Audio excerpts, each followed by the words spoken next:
ಬೆಳಗಾವಿ ಜಿಲ್ಲೆಯಲ್ಲಿ ನಡೆದಂತಹ ದಿಗಂಬರ ಜೈನ ಮುನಿ ಆಚಾರ್ಯ 108 ಶ್ರೀ ಕಾಮಕುಮಾರ ನಂದಿ ಮಹಾರಾಜ ಅವರ ಹತ್ಯೆ ಪ್ರಕರಣವನ್ನು ಖಂಡಿಸಿ ಭಾರತೀಯ ಜೈನ್ ಮಿಲಾನ್ ಮಂಗಳೂರು ವಿಭಾಗ ಮತ್ತು ಸಮಸ್ತ ಜೈನ್ ಸಮಾಜದಿಂದ ಮಂಗಳೂರಿನಲ್ಲಿ ಪ್ರತಿಭಟನಾ ಜಾಥಾ ಇಂದು ನಡೆಯಿತು.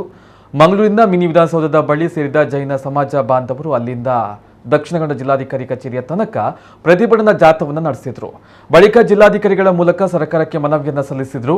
ಮೂಡಬಿದ್ರೆ ಜೈನ ಮಠದ ಚಾರುಕೀರ್ತಿ ಭಟ್ಟಾರಕ ಪಂಡಿತಾಚಾರ್ಯವರ್ಯ ಸ್ವಾಮೀಜಿ ಮಾತನಾಡಿ, ಜೈನ ಮುನಿಗಳ ಹತ್ಯೆ ಮಾಡಿದ ಆರೋಪಿಗಳಿಗೆ ರಕ್ಷಣೆ ನೀಡಬಾರದು, ಅವರ ವಿರುದ್ಧ ಕಠಿಣ ಕ್ರಮವನ್ನು ಕೈಗೊಳ್ಳಬೇಕು ಅಂತ ಒತ್ತಾಯಿಸಿದ್ರು.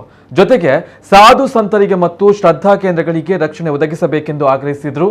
ಪ್ರತಿಭಟನೆಯಲ್ಲಿ ಜೈನ ಮುಖಂಡರಾದ ಪುಷ್ಪರಾಜ್ ಜೈನ್, ರತ್ನಾಕರ ಜೈನ್, ಸುರೇಶ್ ಬಳ್ಳಾಲ್, ಸುದರ್ಶನ್ ಜೈನ್, ಜಗತ್ಪಾಲ್ ಜೈನ್, ಮಹಾವೀರ ಪ್ರಸಾದ್, ಸುಭಾಷ್ ಚಂದ್ರ ಜೈನ್, ಶ್ವೇತಾ ಜೈನ್, ಸುದೇಶ್ ಜೈನ್, ಸುಕುಮಾರ ಬಳ್ಳಾಲ್, ವರ್ಧಮಾನ್ ಜೈನ್ ಸೇರಿದಂತೆ ಹಲವರು ಉಪಸ್ಥಿತರಿದ್ದರು.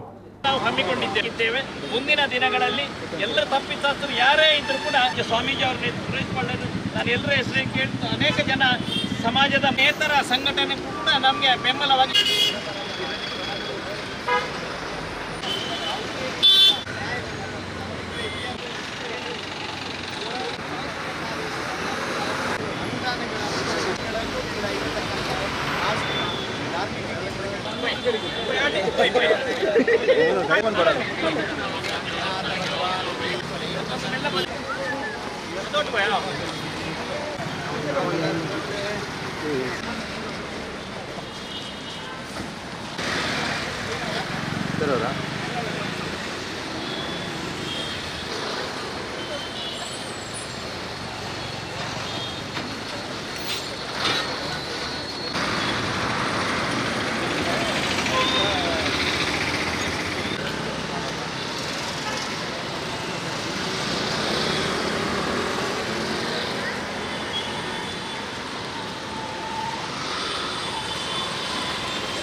ವಿಶೇಷವಾಗಿ ಸಮಾಜದ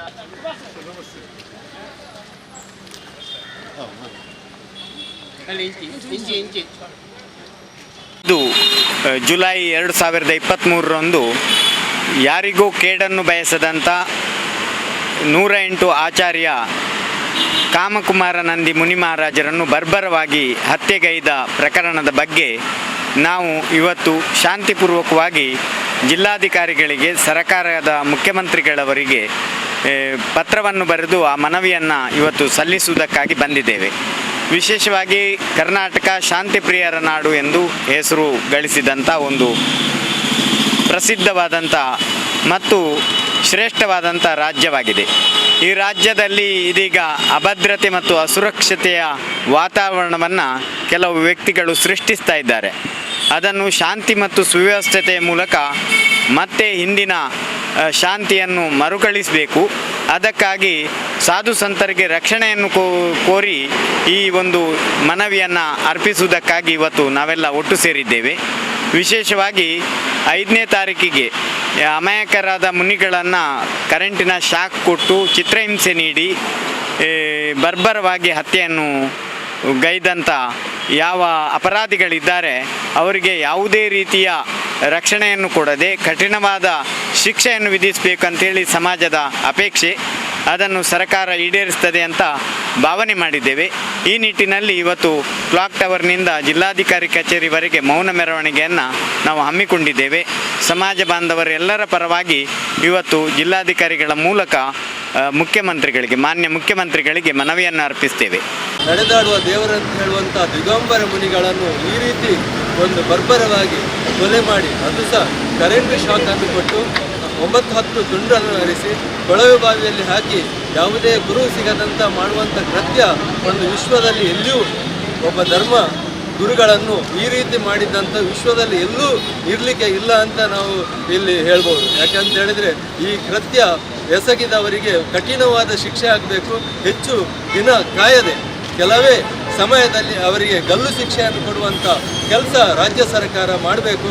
ಈ ಮುಖಾಂತರ ಒಂದು ಒಳ್ಳೆಯ ಸಂದೇಶವನ್ನು ಧರ್ಮಗಳಿಗೆ, ಧರ್ಮಕ್ಕೆ, ಶಾಂತಿಗೆ ಸಂದೇಶವನ್ನು ಕೊಡುವ ಕೆಲಸ ಸರ್ಕಾರದ ಮುಖಾಂತರ ಆಗಬೇಕಂತ ಹೇಳುವಂಥ ಉದ್ದೇಶದಿಂದ ಇಡೀ ರಾಜ್ಯದ ಜೈನ ಸಮಾಜ ನಿನ್ನೆಯಿಂದ ಬೇರೆ ಬೇರೆ ಪ್ರದೇಶಗಳಲ್ಲಿ ಜಿಲ್ಲಾಧಿಕಾರಿಗಳ ಮೂಲಕ, ತಹಶೀಲ್ದಾರ್ಗಳ ಮೂಲಕ, ಗ್ರಾಮಾಂತರ ಪ್ರದೇಶಗಳಲ್ಲಿ ಕೂಡ ಇಡೀ ಸಮಾಜ ಮನವಿಯನ್ನು ಮುಖ್ಯಮಂತ್ರಿಗಳಿಗೆ ಕಳಿಸ್ತಾ ಇದ್ದಾರೆ. ಆದ್ದರಿಂದ ಮಾನ್ಯ ಮುಖ್ಯಮಂತ್ರಿಗಳು, ಕರ್ನಾಟಕ ರಾಜ್ಯ ಸರ್ಕಾರ ಇದಕ್ಕೆ ಒಂದು ವಿಶೇಷ ಕೋರ್ಟ್ ಅಥವಾ ವಿಶೇಷ ಜಡ್ಜನ್ನು ಕೂಡ ನೇಮಕ ಮಾಡಿ ಆ ದುಷ್ಕರ್ಮಿಗಳನ್ನು ಕೆಲವೇ ದಿನಗಳಲ್ಲಿ ಅವರನ್ನು ನೇರವಾಗಿ ಗಲ್ಲು ಶಿಕ್ಷೆಯನ್ನು ಕೊಡುವಂಥ ಕೆಲಸ ಮಾಡಿದರೆ ಮಾತ್ರ ಈ ಒಂದು ದೇಶದ ಜನರಿಗೆ ಒಳ್ಳೆಯ ಸಂದೇಶ ಹೋಗುತ್ತೆ.